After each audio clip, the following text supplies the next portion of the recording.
Ayan guys, in-upgrade ko yung setup ko nito na off-grid. Ayan, so bali naiwan pa rin yung dalawang ano natin, MPPT, controller, yung SCC. Plus ito, yung Mancela na pure Sunwave 3000 watts na power inverter. Then naglagay na ako ng control dito. Yan, control breaker. Gawa ko control yung breaker para doon sa galing sa solar na SCC. Tapos papunta na siya sa yan dito sa yung battery. Bago yung battery. Pinalta ko na rin. Naipo-pour na rin yung battery. Yun.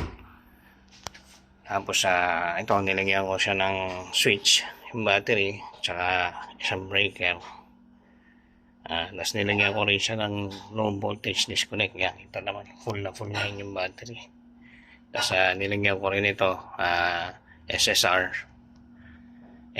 na DC at saka AC. Kasi kinunik ko siya dyan para magkaroon ng cut off yung battery